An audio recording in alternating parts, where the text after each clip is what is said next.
Hey, everybody, and welcome to the very first episode of our podcast. As a quick side note, I wanted to mention a few things that maybe we forgot to say or that are going to change as we go forward. So, first of all, I didn't really say what this podcast is, which I probably should have when I was introing it, but we are going to be a media focused podcast channel. So, basically, we're going to be talking about any sort of movies, TV shows, music, anything that's come out that we've either seen and want to review, or news that we want to cover, like a new trailer for a movie comes out or something like that. Also, we're going to be having a guest host each week, so it'll be Chris and I every single time, and then a new host or a new guest host will come in. So this week it was Joey. Next week it'll be somebody else, and they'll always have kind of a new topic at the end to throw in that we haven't heard before we were started recording, just to keep things kind of interesting for everybody. Also, you are going to hear us call this podcast Project Split Screen, which was the original title of this podcast, but then we decided to change it because we liked split screen media better. So for the first, it's either 2 or 3 episodes, you're going to hear us call it that, but we have since changed it, and any podcast going forward, we will be calling it Split Screen Media. Also, we are very excited to hear feedback from you guys. We want to make sure that we're giving you the best quality podcast experience as possible. The only problem with that is that the first 3 episodes that we've already recorded are finished and done, and we won't be able to make any changes. So if there's any weird audio issues, or you guys want us to do a different segment, or you have any suggestions, those really won't start kicking in until episodes 4, 5, 6, and anything after that. But please, leave us feedback. We want to hear it. If you like it, tell us that you like it. If you hate it, especially if you hate it, tell us that you hate it. Again, I just want to thank everybody who's listening right now. Thank you so much for listening. And I'm really sorry my face was so close to the camera for this podcast episode. Please enjoy. Hey, everybody. Welcome to the very first episode of Project Split Screen. I'm your host, Connor DeRose. If this is the first time you're hearing my voice in a podcast, welcome. If you're one of the 3 people who listen to Media Leftovers, welcome back. This is going to be sort of a spiritual successor to that in a sense. Colin couldn't be here with us. He was attacked by a bear, which then rolled into a gas tank and exploded. So, Shame. tough luck, but He's still alive, though. He survived it. he survived. Yeah, he just didn't want to be on the podcast. So It's totally unrelated. hopefully he will be coming back in some capacity, maybe here and there. But we're not here to talk about that. We're here to talk about the future. So with me is my co-host, Chris Blankenship. Hi, everybody. And below me, I did the same thing last time, and I don't know if it's below me or for you guys, is Joey Baden. What up? All right. So tonight, what's going on is that we have this huge debate between our 2 potential future presidents, which will decide what's going to happen for the country for decades to come. So naturally, we're going to talk about Star Wars. The Mandalorian trailer just came out. We're all really excited about it. It's truly more important. I mean, come on now. Jedi and Sith is more important than Republican and Democrat. Let's not lie to ourselves. You could technically put those in the same category. Sith versus Sith at this point, but yeah. Oh no. Star Wars. So Mandalorian comes out in October. I want to say it's like late October, kind of around Halloween. Season 2. Season 1 was pretty critically acclaimed from both critics and audience members. So I guess I just want to ask you guys, what do you think is going to happen? What do you want to happen, I guess? And do you think it's going to be as good or comparable to season 1? I just looked it up. It comes out October 30th. October 30th, okay. Right before Halloween. Yeah. Chris, do you want to start us off? I don't really have any expectations for it, but I really enjoyed season 1, and I hope it kind of follows the same vein with it. That's fair. I really enjoyed season 1 as well, and actually I think I have a little bit higher hopes for season 2. If half of the casting rumors are true about Boba Fett coming in at some point, if Ahsoka Tano comes in from the Clone Wars television series, and however many other people that they said they're possibly going to be making cameos and kind of helping build that extended universe out more. I'm really excited to see how they bring that in any capacity, really. So I have some pretty high hopes for it. Disney did a pretty good job of making the final season of Clone Wars, and they were following up on something that was already made. So the fact that they're following up on their own stuff with the Mandalorian, I have some high hopes for it. And considering that it's not at all related to the sequels, I have especially high hopes for it. Yeah, I think that's kind of where I'm at too. I hope it's as good as the first season, which wasn't perfect, but it was kind of exactly what it needed to be after the sequel trilogy. It's just it's just a simple story, which they seem to have sort of gone away from in the most recent iteration of the Star Wars movies. But like, I like that it's just some lone bounty hunter, and he's trying to help out some kid, and it's just kind of their singular adventures around the universe. I think that's a great setup for a kind of smaller scale Star Wars story.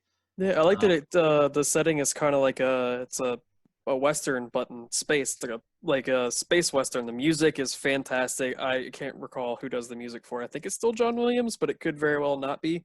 It was Ludwig Göransson. He did the Black Panther soundtrack. Gotcha. Well, the music is yeah.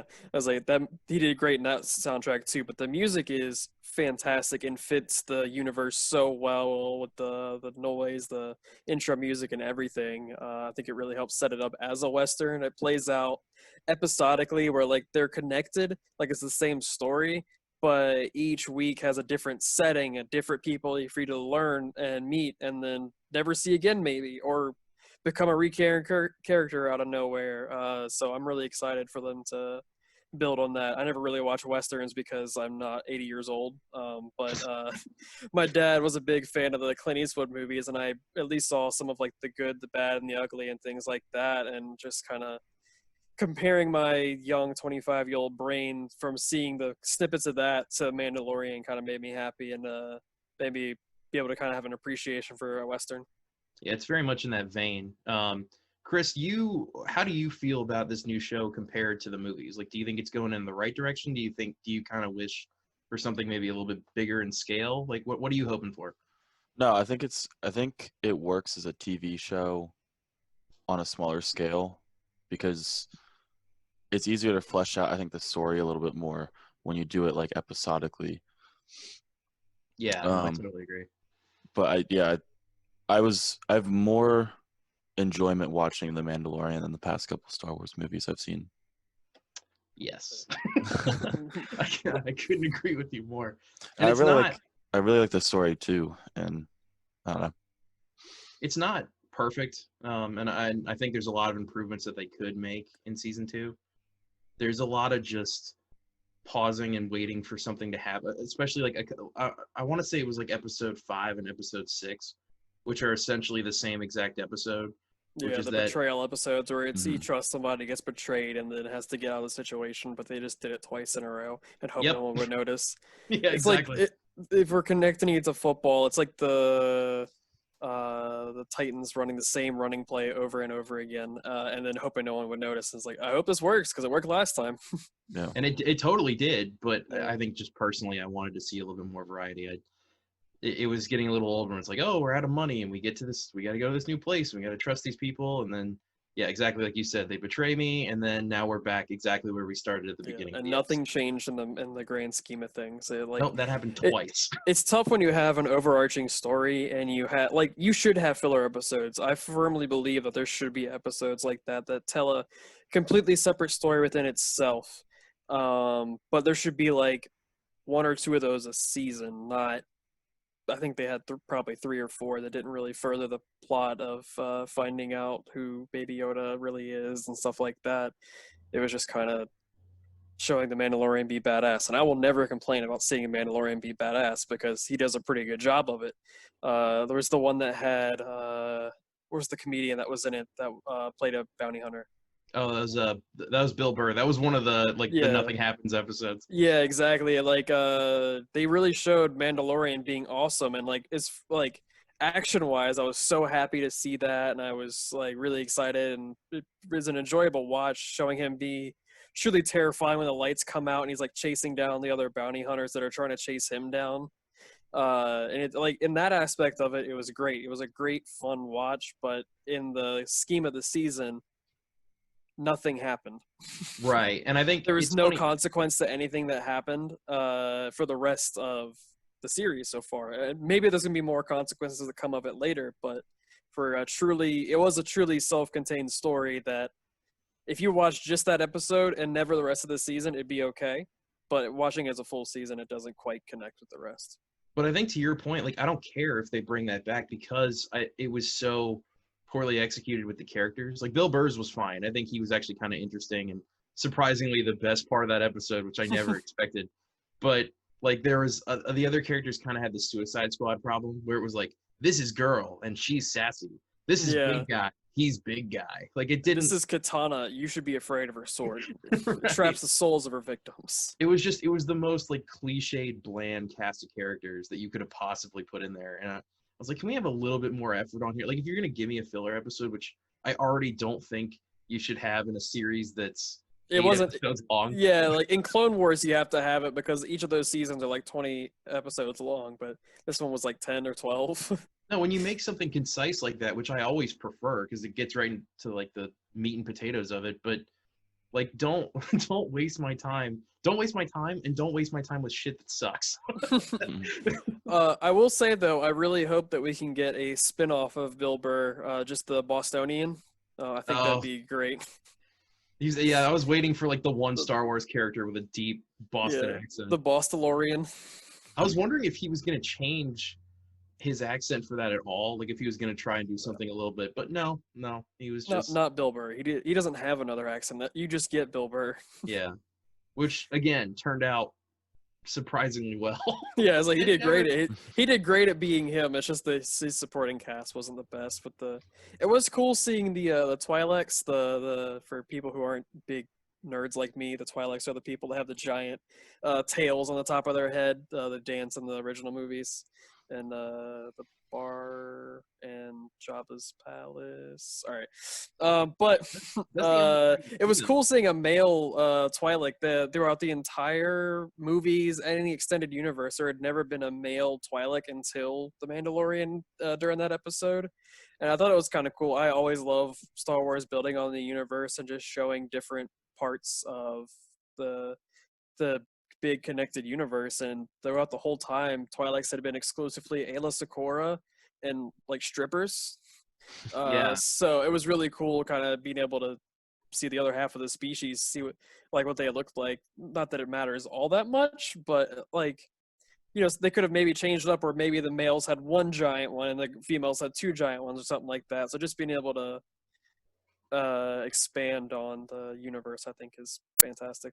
Yeah, and I hope they kind of continue that into the future of the show, and it's not just references to other stuff in the Star Wars universe. I want to see new things, like, because you can say what you will about the prequels, but at least those are new worlds and new stories, and you don't really get that anymore, especially with the sequel trilogy. It's all just trying to be the same.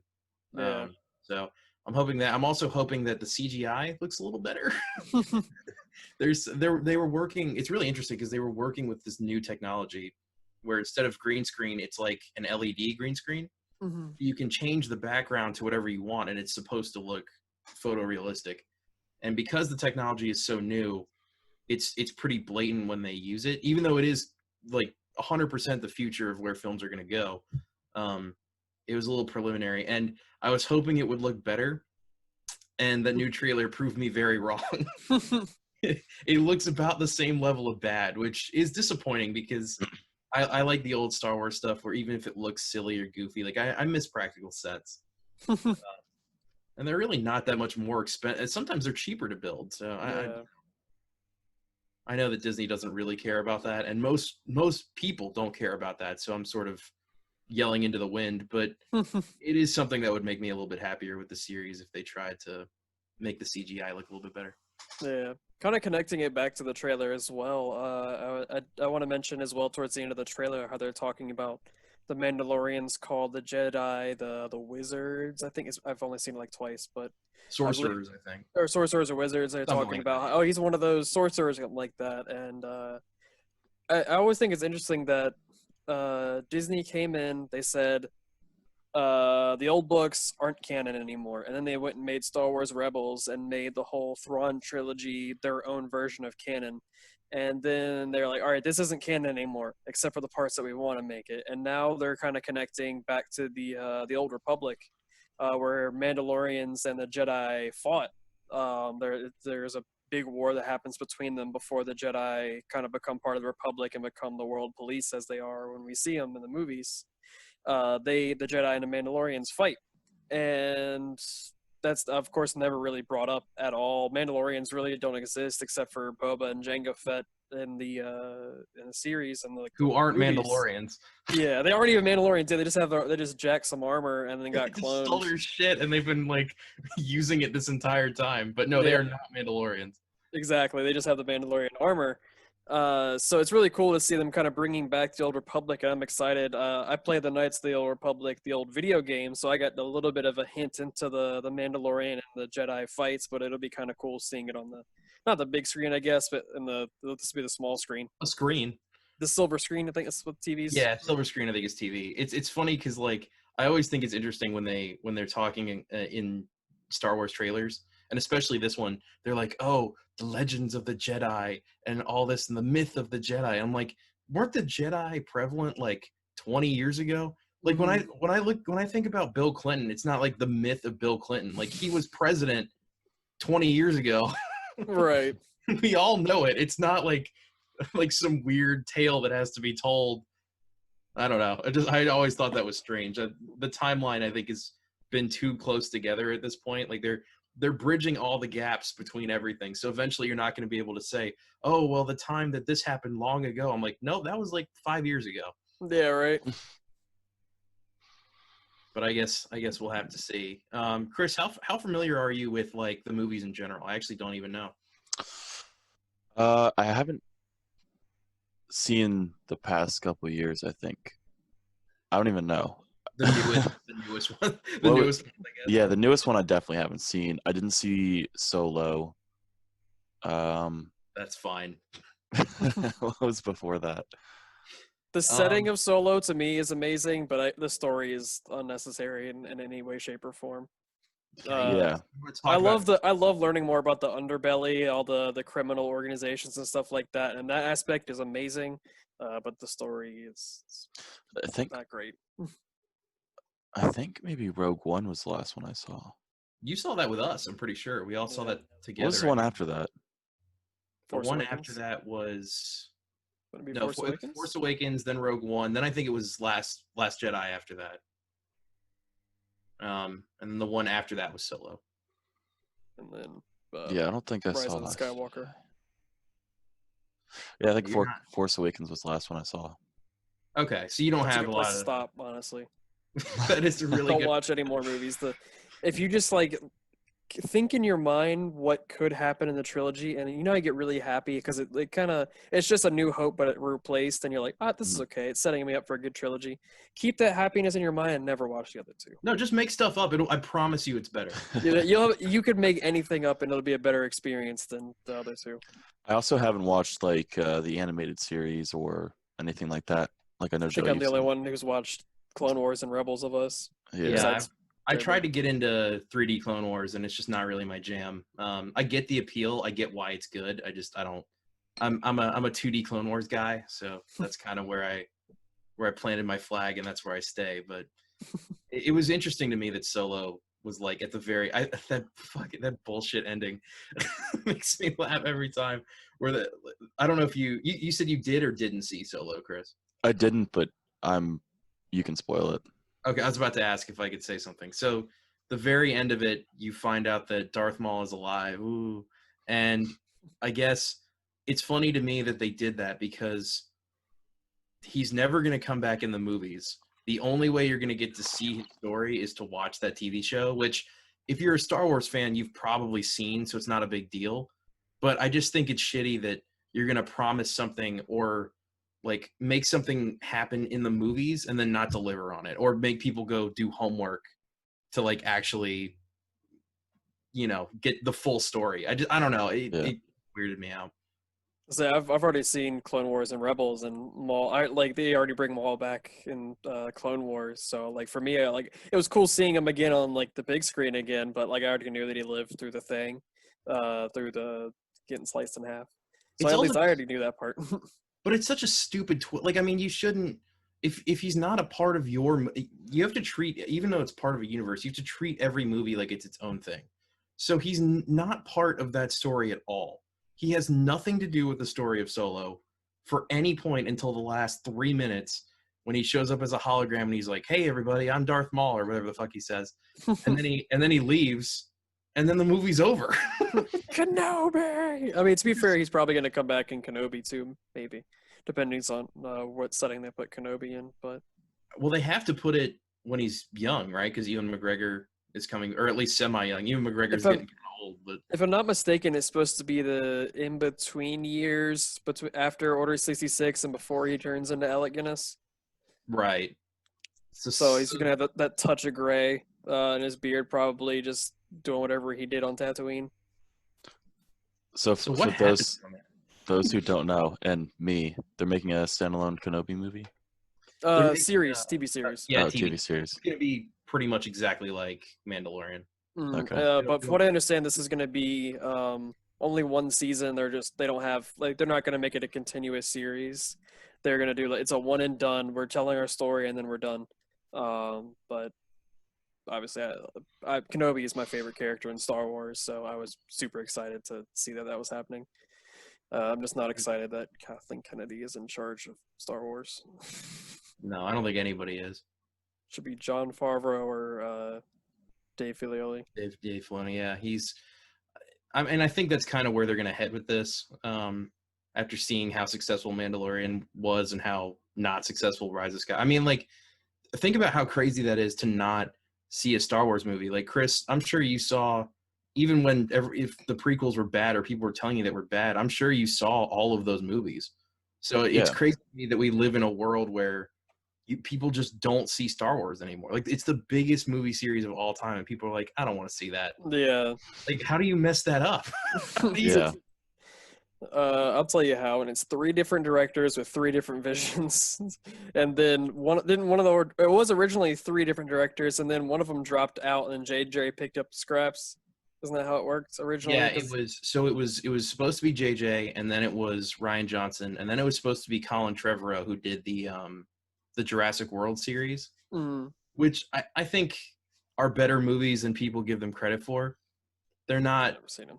They're not phenomenal, but they're fine. And then I guess real quick, I distinctly remember you saying something about Jurassic World 2. Would you mind repeating that just for the camera? There's a trailer that was in it, and I'm gonna forget this. Pratt.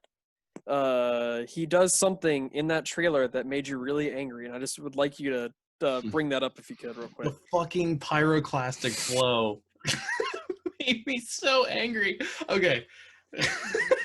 Survives a pyroclastic. I should have brought this up because it's a whole thing. Now I'm getting angry again. No, it's the same thing in the movie too. But basically, what happens in the trailer, the island is exploding for some reason. I don't remember why. It's blowing up. But it's the volcano. Duh, it's the pyroclastic flow. The volcano erupts, and then basically what happens is that as Bryce Dallas Howard's character and Chris Pratt are running away, she's in like this protective ball thing, and he's running behind her, but obviously he's not faster than a fucking volcano. So he gets caught up in the smoke and the dust, which is called a pyroclastic flow. And he should die immediately. That shit is like, you die in your lungs, you're dead immediately. Yeah, that shit is like 3,000 degrees. Like not the lava, just the smoke that comes from it. That man is dead. But then he even though he gets sucked up, he jumps off the cliff and saves her. And I was watching this, I was just like, what the fuck?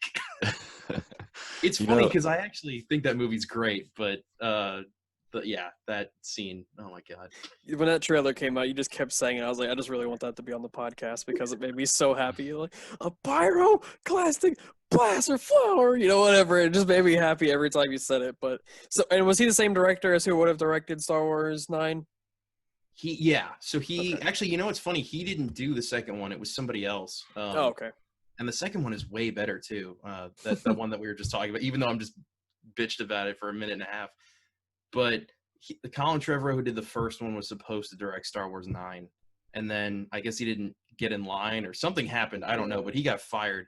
And then after the tremendous success of The Last Jedi, that was sarcastic, by the way.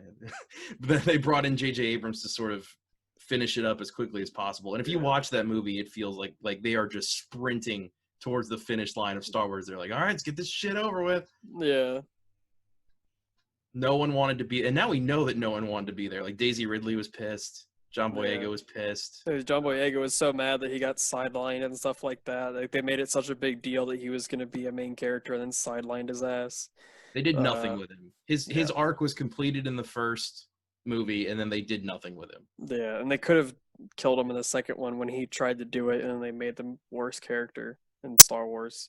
And that's comparing it to Jar Jar Binks. I feel so bad for that girl because she got like. Oh yeah, Rose, whatever the hell.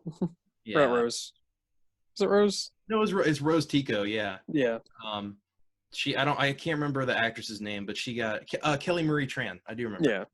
But she got bullied off of the internet because people were like being so awful to her on Twitter. The same thing happened to Ahmed Best, who played Jar Jar Binks in the prequels, and it's just terrible that people are just that awful. I think the problem Star Wars fans are just bad people. Yeah, we're not good people when it comes to trying to talk rationally about stuff. Yeah, it wasn't what I wanted. Like she didn't write that terrible movie. Like she just got a part and acted in it. It's not that big a deal. Yeah. Did you? Speaking of Ahmed Best and kind of bringing in the trilogies, did you see that Liam Neeson recently came out and said that honestly, if it wasn't for how piss poor Jar Jar Binks was written, he thought Ahmed Best would have been the next Will Smith. He said that he was one of the funniest guys he's ever worked with his entire career. And he said it really, if it wasn't for the poor reception of Jar Jar and how that happened, he thinks that he would have been the next Will Smith. Jar Jar's funny because he never really annoyed me, and that might be like the childhood nostalgia that plays a factor in that. But I never really thought he was that annoying, and yeah, maybe it's just my dumb kid brain being excited that he was making crazy noises. But yeah, he made a poop joke. yeah, he said doo doo. Oh man, I'm impartial though. I love Phantom Menace. All right, yeah. Do you guys want to move on to the next topic? Yeah, definitely. Yeah, sure. What do you have in mind? Chris is so excited. He's like yes. I don't know enough about Star Wars. Yeah, I'm just sitting here like I don't know the directors. I don't know the actors. I don't know. He's like, why am I here? Why am I? Come on, I could be sleeping right now. It's like this is my podcast, and we're not even. Joe, did I tell you I was sleeping like right before this? Yeah, it's all all a little groggy. taking a nap. I haven't even eaten yet because I've been driving cars all day. So I guess we can. Do you guys want to talk about the Bethesda thing? Sure. Yeah. Sure. Okay. Yeah. So basically, for everybody who doesn't know, Bethesda has been acquired by Microsoft, with very mixed feelings throughout the internet about it. I think a lot of people are excited because I think Bethesda's games are now only going to get better. All of their games run on engines that are like 20 years old, and they're always glitchy, and they never learn their lesson every single time they put out a game. But I think that'll, and there was an article about how their engines are going to be upgraded now. But I think what people Microsoft said that like y'all getting the upgrade. right, which they desperately need. But I think people are also worried that Bethesda will make these games console exclusives. So like if a new Elder Scrolls comes out or a new Fallout comes out or whatever other games they make, if any of those come out, then they will be console locked to the new Xbox. I don't think that's necessarily going to be the case, but what is your guys' sort of take on them acquiring that? Do you think it's a good thing or do you think it's a bad thing? Chris, how do you feel about that? I think it's a good thing. I think it would be a very bad move if they limited it like with consoles, because that'll just piss people off, and then that's not good for your product at all when the internet's mad at you. But I think I don't know. I think it'll be all right. I think it's interesting when you have like different people in charge. Like we were just talking about it with Star Wars, you know. Yeah. I don't know how Microsoft owning them will necessarily affect the games. Because like it could be pretty significant. Like you could buy the new Fallout and be like, this is not like this doesn't even feel like a Bethesda game anymore. Yeah, but it depends Which on. is that even a bad thing at this point? Like, have you played Fallout 4? Have you played Fallout 4? No, Is I there- didn't like it at all. Has there been anything put out by Microsoft like how hands off they're going to be with it, or? A little bit. So actually, I'm keep up to date with the technology or with the Xbox side of stuff. So they came out and said that exclusivity is going to be on a case-by-case basis. They said that basically each game they're going to do it. They already have what Deathloop and some other Bethesda game are going to be PlayStation 5 timed exclusives, and because they're not going to break their contract and have to pay a bajillion dollars to their competitor, they're going to keep those as timed exclusives for PS5, and then eventually they'll come to the Series X. But they said, of course, all the Bethesda games are getting added to Game Pass, which is pretty cool. Case by case basis, and Starfield, their new IP, that's going to be the space RPG. They've said so far that's going to be the first Xbox exclusive Bethesda game. That's not coming out till probably 2021, 2022. Starfield is never coming out. That game has been in development for at least 18 years. Yeah. So far they've only said that one is going to be Xbox exclusive. They said case by case basis. It sounds a lot like the old IPs are still going to be available to both consoles as well as PC. And Starfield is probably going to be Xbox, and at this point Xbox and PC exclusive, because Xbox is basically saying any Xbox exclusive is also going to be a PC game because they're trying to create that connected universe. Yeah, I don't know if I don't know. I don't know what they're gonna do with stuff like Elder Scrolls. My gut feeling is that it will be on both. I think that would be very stupid of them to limit that to one console, because it's not like an IP where Sony or Microsoft own it exclusively, like Spider-Man. And to me, putting Spider-Man on the PS4 only kind of makes sense, just because people bought way more PS4s than they did Xbox Ones anyway. So you're not really going to lose that much money, and you can kind of maintain your product's exclusivity to sell more consoles in the future. But with something like Elder Scrolls, I think that's kind of, they see that there's a pretty even 50-50 split on that. Especially with how things are going with the pre-orders right now, where both of the pre-orders for Xbox and PlayStation are gone. Yeah, they all sold out. Yeah, they all sold out. So that tells me that, and I don't know how many each company is going to put into production, but that tells me that at least those, whatever's out right now, are gone. So you have all of these potential customers. So I would keep that one. Same thing with Fallout. I would keep that to both consoles for sure. I think what they might end up doing is they could potentially do a timed exclusive, kind of maybe give Sony a taste of their own medicine, because they've been doing that with a lot of games recently, where they're trying to, it's available to both, but we're going to get it first. And I think that they have the opportunity to do that. And I also think that what they might end up doing, and might be a good idea, is make it regular. It's available to both, but make the Obsidian Bethesda games like the New Vegas style game. They could potentially make that console exclusive, so they can make the Fallout side story potentially an Xbox exclusive, and that might be a good way to do it, where they won't cause too much rage. They already own Obsidian, and now they own Bethesda as well, so they have the studios that are able to make those games. And Obsidian has already shown they made like Outer Worlds, and they're working on there's a new one they're working on too. They're working on Obsidian Elder Scrolls. I can't think of and it's weird to say because Elder Scrolls 4 is Obsidian. Right? No, I think they're all Bethesda, I'm pretty sure. Morrowind, and I don't know. There's magic and swords and dragons and shit. Yeah, right. You get to buy a Skyrim every month for the rest of your life. Sure do.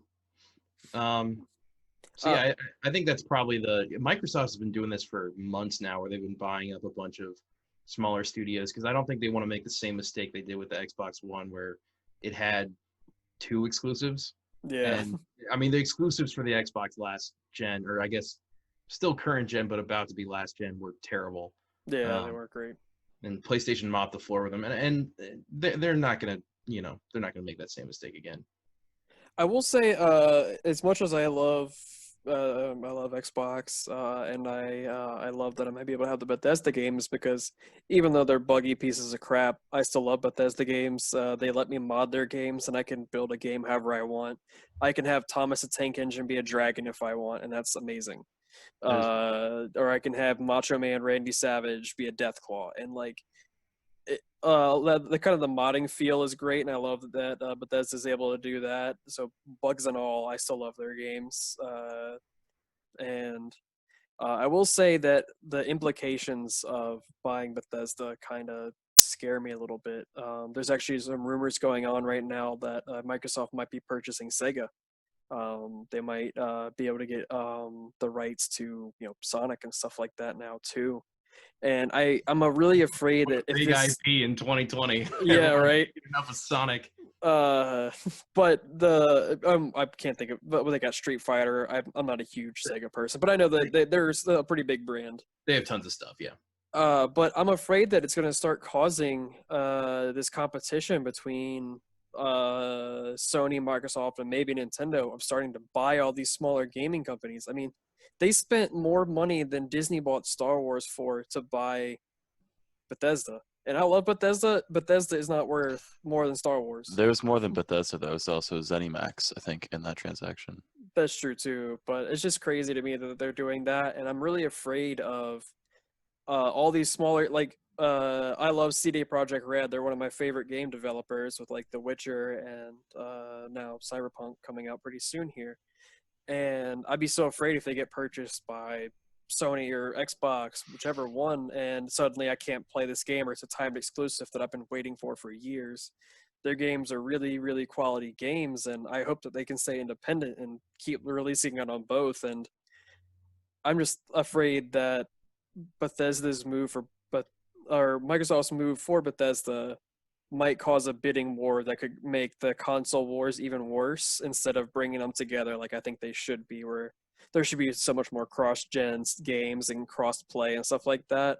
And I think that it's a step in the right direction for Microsoft in potentially winning a console war, but it's in the wrong step of stopping console wars from being a thing. But this has been going on for years. I mean, the idea of like buying up a company and then having it under the Sony or Microsoft umbrella is not really a new thing, I don't think. But at the end of the day, it's a business, and I think they're going to make the decisions that will make them the most money. And right. for games that aren't specifically Microsoft branded, like Microsoft head studios branded, or Sony, I don't know, it's called like Sony Productions. I don't remember what. Yeah. But games that aren't under that are still going to come out on both platforms. I can almost guarantee you that. So like, I know Double Fine was purchased by Microsoft, and Insomniac was purchased by Sony, and a lot of those are still coming out for both. So unless if it's like a specific, like, like God of War, Miles Morales,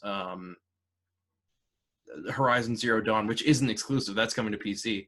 No. So that's a bad example. But unless it's those games, they're all going to be coming out for different platforms, I think.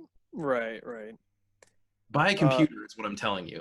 Yeah, right, for real. But yeah, I definitely agree. A lot of my buddy who's a pretty big Sony fanboy, he said he's like, don't forget that Sony bought they bought the rights for Spider-Man when the MCU was like about to die out.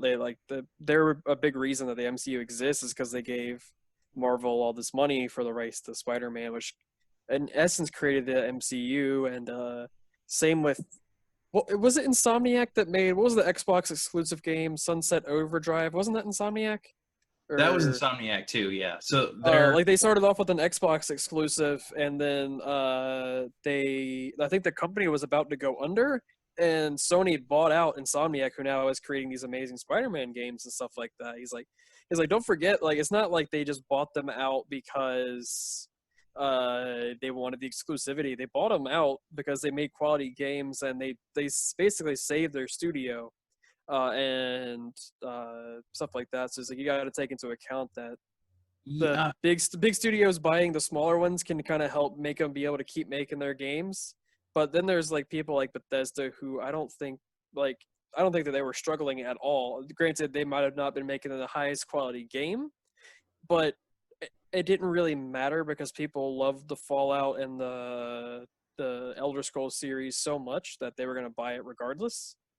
So I that's where I think that my big fear is, like, when you buy out a small company that's about to die. Okay, that's not that big of a deal. Congratulations, you got an exclusive indie game. But it's when you start buying out these big companies that are already doing fine, and now they're doing fine, but under you, I think that it's just. I hope that it doesn't end up causing a big bidding war, and I'm just a crazy person. But I can kind of see Sony and Microsoft kind of getting into this. it sets a precedent. I think it definitely sets a precedent. I would agree with you on that. That's an interesting comparison he said, because I kind of agree and I kind of don't.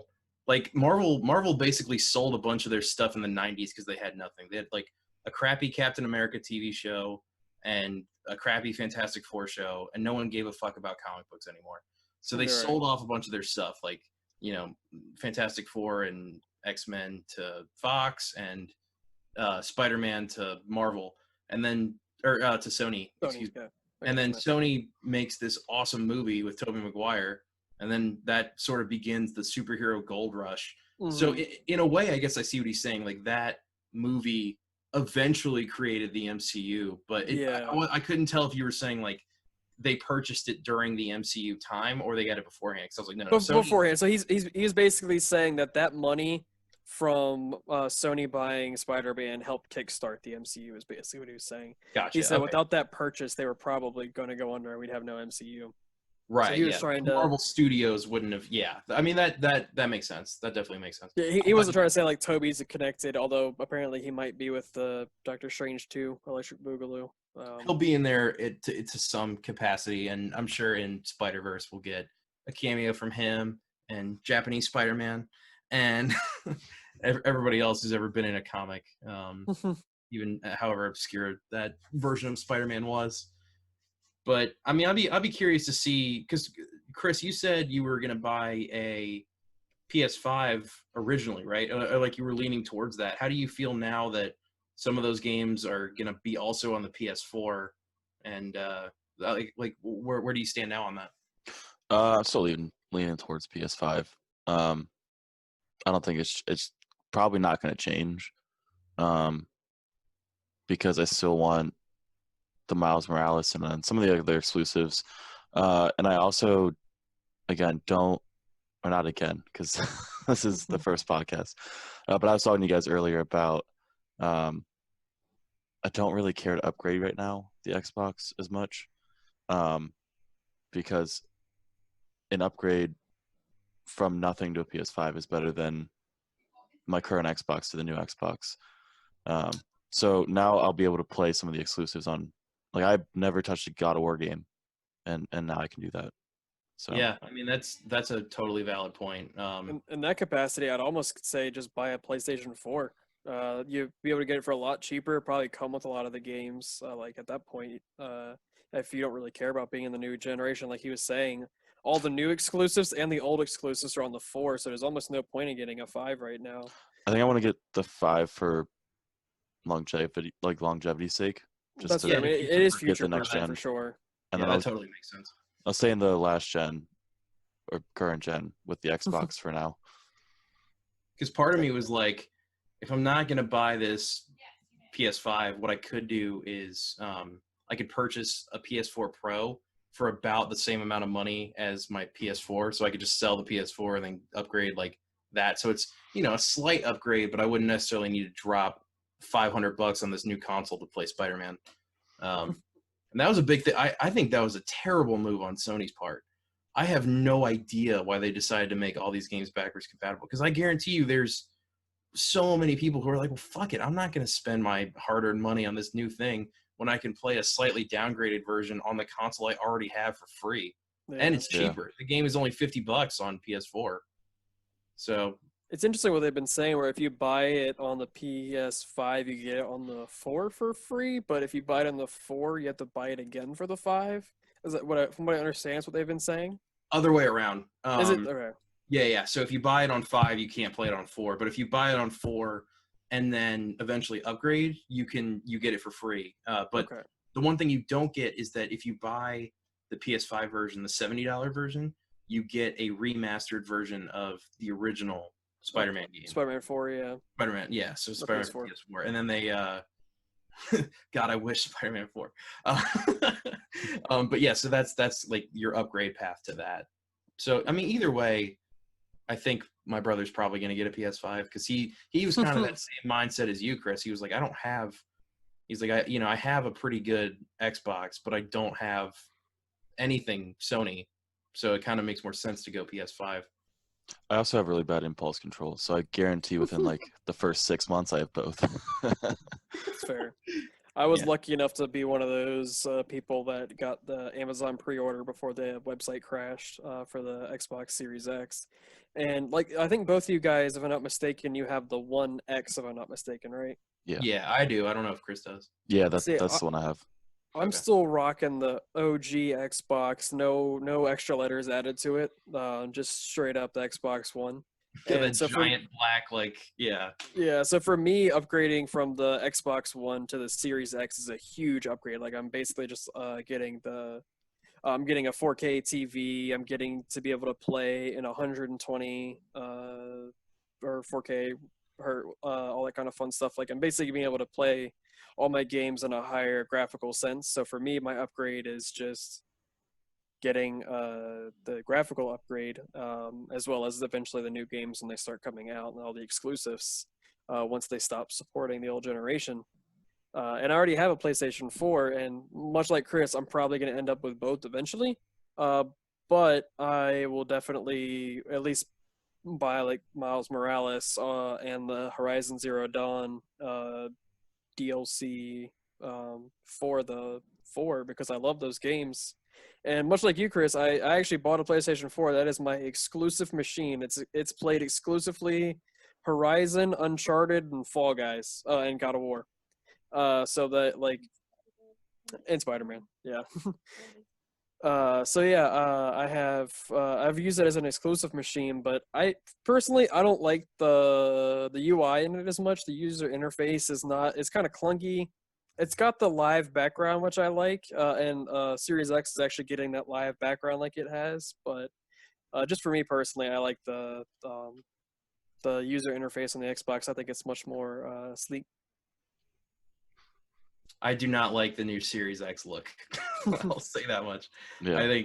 I mean, neither of them look amazing, but that one in particular is just like the way that I don't know if everybody can see kind of like that, but my consoles are literally just sitting on top of my dresser, and they're about half a centimeter away from blocking the TV. So if I get that new Xbox or that new PS5, it's going to obstruct like a pretty large amount of that TV space, which is annoying. Oh yeah, and I wasn't even considering the router and mini fridge have. I'm just talking about the actual like the home screens and this going to the store and stuff like that. The interface. Yeah. Oh yeah, no, I had a separate independent thought from Okay, I just thought you misunderstood user interface as the mini fridge versus the router. I was like, they're both look stupid.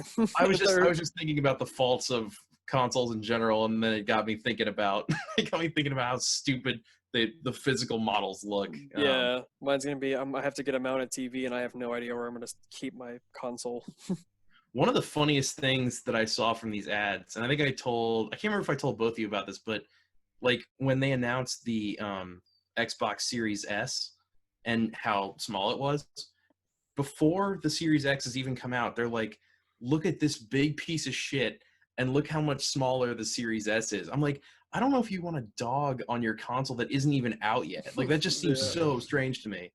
Like, if you're going to, usually when you do that, it's when you have, like, the Xbox Series X2, version 2 of it, and you're like, wow, look how big and giant that Series X version 1 was. Like, oh my God, this is so much, fuck that thing's huge. But, like, I don't know why you would do that when you were comparing a weaker version of your console to a console that isn't out yet. Like, made no sense to me at all. I think they want to push people towards getting the digital versions. Like both consoles came out with that, and I think that I think both companies would prefer to go digital and take out third-party retailers because then they can kind of control the market a little better. Well, It's they a bit make of a so much more money. yeah, like I'll they say get. higher I'm sure they get profit money when you buy it margins. off the store and stuff like that, right? Like if I buy it from the Microsoft or the PlayStation Store, I'm sure Sony and Microsoft get a little something something Well, from that. that's pure profit. I mean, besides like the game companies who developed it, unless it's first party, then it is pure profit. But you don't have to pay for your games to be in a physical store. You don't have to pay for games to have like a physical, like the disc in the box, even though they're not that expensive, it adds up. Right. And you don't lose money entirely from people buying used games because that's all. I'm going to say GameStop in this instance. That's all GameStop's money when you buy a used game. They get 100% of that. Yeah. So it's it makes sense to me that even though they're gonna both companies are gonna take a huge loss on the digital version. It's like the amount of power that's in both of those consoles is insane, and they're selling it for $300 and $400 respectively. With you can't get those kind of powers in a PC without spending like $1,000 or $2,000, and they're selling exactly $400. Because they know that even though they're going to take a hit on that, and consoles never make money anyway, but they're going to take a hit on that, but then you're going to buy all digital games and they're going to make all that back. It's a long play. It's the long con. It's called a loss leader. So the console is the loss leader. So they'll take a loss on the console, but they'll make the money back on the games in the digital store. Mm-hmm. Yeah, exactly. So I think that's why both of them like that's the college term I was looking for. I think both companies would prefer that everyone buys the digital one because that's where their money's going to come from. Yeah. Both companies have like Xbox has the Game Pass and PlayStation has PlayStation Now. Yeah, that's the equivalent. That's their And version of it. They don't cost $100. Like, yeah, like, oh, the only thing it doesn't have is a disc drive. I'm like, yeah, that's true, but you're selling it for so low because you want people to buy it. because you want people to give you more money, like more money directly to your pocket. Yeah, it's exactly. like I said, like we said earlier, talking about the Bethesda thing. At the end of the day, it's about making profit. It's a business, and doing the loss leader, as our big brain boy over here said, with that, I think is a big business move, not a gamer move. Yeah, we're gonna have to figure out this pointing thing because you went this way, and he's over here. Well, for me, Connor, you're just on the bottom, so you're pointing to the black void. Yeah, you're on the bottom for me too. You're here. Oh, I'm just pointing nothing. Yeah. Go over there. Yeah, that's what I'm start doing. I'm gonna start just pointing in every direction. Chris is one of these directions. Yeah, we're gonna have to do like a loop-de-loop for trying to get everybody involved. So Chris, which one do you think you're gonna get? Are you gonna, do you still buy physical games, or do you go all digital now? I usually go all digital. The last physical game I bought was Civ 6, but that's because there was a discount on the physical version, I think. Like, it was cheaper to go physical, so that's what I did. But I mean, I don't think I've taken it out of my Xbox since, so I don't really change like physical games that much because everything else I have is digital. So it doesn't. You hit it. Oh, I'm sorry. What were you doing? Oh no, you can go. Oh no, I was just saying you hit an interesting point with the physical discounts, and that's one of the reasons I'm kind of scared for these consoles to go all digital. Is that if you're on Facebook Marketplace or Craigslist or whatever, GameStop, and you see a game for $5, you can buy it, put it in the machine, it works fine. But eventually, Hopefully, Sony, yeah, exactly. Sony and Microsoft will eventually be able to set the price. So if there's no used game for you to get, it's just you have to either wait for a sale or pay $60 for a Madden that came out 3 years ago. And to me, that's a little bit scary. I don't like the idea of them having total control like that. I'm actually the exact same as Chris. Whichever direction. I'm the exact same as Chris. That I like the one I pre-ordered the X. I wanted the more powerful console, and I wanted the disc drive. But same thing as you. I think I either have Madden or Sims 4 in there right now, and I haven't touched that thing in 2 months. because the games that I play are all digital that I switch between.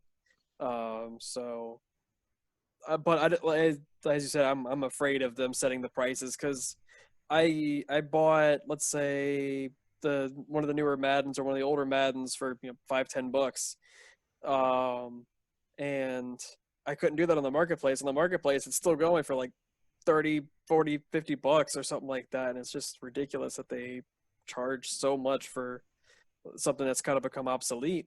Whereas like GameStop would say, yeah, man, that thing is like $1 now. I don't give a shit about that game. Right, and that's what they want And to. Microsoft is like, we don't agree that Well- that game's amazing. That game was game of the year, maybe. I don't care. It's $60. Madden 08 was game of the year in 2019. Exactly, $60. Well, I think GameStop can do like analytics on like what used games sell more, whereas Microsoft can't. So they might have a little bit more know. I wonder And if I don't know if they'd be able to do this. I doubt this would ever be a thing, but it'd be kind of cool, a cool way to do it, and maybe it's the way to put the final nail in the coffin of used game stores. But I wonder if there'd be some sort of way to revoke your digital copy, and you could buy a used copy. I don't know if that's something they could ever do, but that could be something that maybe comes way down the line where you could. Like, let's say that you pre-ordered it and you got a pre-order bonus and you bought the game for $60 or whatever, and now it's sitting on your hard drive. You don't play it anymore. You could revoke your access for some store credit, and someone could buy your version that you already had, and maybe for less money, they just don't get the pre-order bonus or whatever that came with it when you pre-ordered it. So I wonder if that's something that the consoles could do in the future, is make a digital used market, which is that's a really bizarre thing to think about. How it could work or the implications of it, but it is something I could see potentially happening.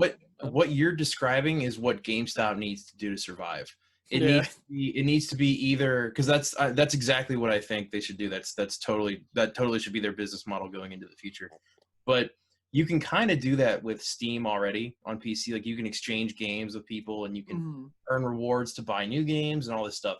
So it's doing something like that with a third party developer or a third party, just a company like GameStop, I think is absolutely the way to go. They need to either do that, or GameStop needs to start its own service that's kind of like Stadia, except instead of streaming game. Do you guys know what Stadia is? Yeah, No. the failed Google console. Okay. Well, for Chris, then Google Stadia is it's basically a way to stream video games directly to anything in your house. So if you have like a TV, laptop, phone, you can download this service, and you don't download any of the actual games, you just stream it. And it was Google's starter project that they called Stadia, and basically it failed spectacularly. No one plays Stadia. But something to me with the brand recognition of GameStop, I think that could absolutely work if you do it so that instead of streaming the games, you can just download them, keep them as long as you want, and then send them. So kind of like Game Pass, except there would be so many more options. It would be, and I know there's a lot of licensing things that would come out of that would be difficult, like people trying to take games off or put games on, because Microsoft is now doing that too. But I genuinely think what you described, Joey, and then also this idea of being able to download games from a cloud-based storage system is what GameStop needs to do. Yeah. Another thing, I think maybe you had mentioned it to me maybe a year or so ago, and it wouldn't really work right now or maybe in the distant future due to COVID, but kind of when and if the world gets back to normal, making their making their stores into rather than a game selling store, make it into kind of like a hangout, like a bar or a restaurant where you could go in, you could play games, they could host tournaments, you could buy food, and they make it like a game-based restaurant. One of my favorite places I've been to was a board game restaurant that is local to me here, and it's basically where you can they have board games lining the wall, and you can pick whichever game you want. They'll even have they have a person you can go up there and explain what kind of game you like, what you're looking for, how many people, and they'll be like, oh, that sounds like this game right here. Here you go. And you could drink, eat, have fun with your friends. And at the end, if you like the game enough, they have every one of the games that you can play available to buy as well. they're mainly a restaurant that also sells board games, and I think that GameStop could very easily switch to that model. And like a D&B GameStop, basically. exactly, yeah, like just where you go in, you're eating. They give you every table has a console at it with a couple of controllers hooked up by a cord or whatever. Kind of like we used to play in the old WalMarts, where they're up on the big screen. You could test out the demos and stuff, but have it where you can play a whole bunch of different games and play with your friends. Play Smash Bros on a Switch. Play Halo with the boys. All that kind of stuff, and then also have some food and stuff like that, just to create a different environment. And I think if they can't do the game console like Stadia, because Stadia obviously didn't work very well, and they can't do the revoking and trading games thing, I think that might be a good way to go for them as well, to where they don't go under, is where they kind of turn into a lounge or a restaurant. They started doing that with one of them. They made it like it was one of the 2-story GameStops. I want to say it was in Brooklyn, or it was somewhere in New York, and they turned the upstairs part into that lounge. Like there was chairs and there was sofas and a bunch of different game consoles, which is it's weird to me that GameStop sort of used to be that. There were massive demo machines, and like you could go in and play a bunch of shit, and that sort of went away. But I think this idea of going to a place and getting a second opinion from a smaller retailer is coming back. At least for me, that's what I always do. I like to go into places and I like to learn about shit, and I like to, so what you're describing I think would be perfect for that kind of customer. Basically turn it into a comic book shop. Right. But just for like a different group of people. Like for me, I love board games, so the board game bar for me was great because I got to play. Because board games are expensive, video games are expensive. Maybe you can't afford to buy these games, but you can afford a meal, and you can test some of these games out. And maybe they have a deal where, hey, if you played this game and you bought a meal, you get a discount on the game. They won't lose that much profit because they got so much from the food and the stuff like that, where they can afford to give you a game and a meal, and you get to walk out happy with your purchase, and they get to walk out happy with your purchase as well. That I really think that that could be a really good way of the future. What's to stop people from just playing the demos in their living rooms? Like get the demo from like the Microsoft Store or something like that. That's true too. I mean, there's nothing stopping me from buying all those board games that they have as well. But I know, but you can't really test. You can't really like do a trial run of a board game. I guess that's fair, but I wasn't necessarily you can in that environment, but yeah. With a video game, you can. Well, in that case, they wouldn't really have demos. They would actually have physical consoles and the actual game that you can plug in and play. I was just using the demo as a comparison to. I'm not sure if you guys remember the old Walmart and Targets that would have the TV up top, and then you'd have the controller that you could play as a kid. Your parents are buying groceries and you're playing games. What I'm saying is a lot of games have like those demo things that you can download. It's like a locked version of the full game, and you can just play that in your living room and test the game out. You wouldn't have to necessarily go to GameStop or a video game lounge. I just think that it would be now that most games are like live service. I think what you're moving to is games that don't really have demos, but just games that you want to play with other people. And I think that's where they would sort of shine with that. Like you get together and you host a Halo tournament, or you host a Call of Duty tournament, or probably more likely now you host a Fortnite tournament. Yeah. Well, GameStop used to do that, didn't they? Used to host like Call of Duty tournaments and all that stuff. Mm-hmm. They did, yeah. They've kind of, like I said, they really fell out of that. Like I would have thought that it, like in my youth, I would have thought that when esports kind of became a thing, I would have thought GameStop would have been at the forefront of esports. But really, they kind of said, I don't want to do that. It sounds lame. No one's gonna like that. So esports are actually getting kind of popular. Yeah. Yeah. No, esports kind of picked up. They haven't really done any innovations on that front. And I don't know if you guys have even been into a GameStop recently, but go into any GameStop now and it looks like a toy store. It's Funko Pops, it's T-shirts, it's action figures, it's cards. I think the last GameStop I went into was the one that was so bright that it, like, kills you. Like that most of their money goes towards their electric bill because you can't see a damn thing in there. There's I think at that least was the last 35, GameStop I was in. Yeah, like the overhead lights that are. Oh my god, I hate that GameStop. But the one near my house now, it's funny how they're pushing the toys towards the front and the games are slowly going towards the back. Like the Xbox games, because the guy, I asked the guy, I was like, why are they all the way in the back? He's like, nobody buys the Xbox games. He's like, no one has that console really, or way fewer people have that console, he said. And he's like, yeah, we were told by corporate to push those all the way to the back and push the stuff that sells well to the front, which is PS4, Switch, and toys. I was like, oh, that's kind of an interesting way to look at it. But I definitely, what you were describing with the lounge, that and their online presence are the two ways that they're gonna make it out of this alive. And they could even do that hand in hand. Like they could have their service be what's at every table. They have their GameStop station console, whatever the hell they end up calling it, at every table, so you can play it and be like, hey, if you're interested in this service, it's available. Yeah. And once COVID's over, I think that's a great idea. But Chris, what time are we at for the podcast?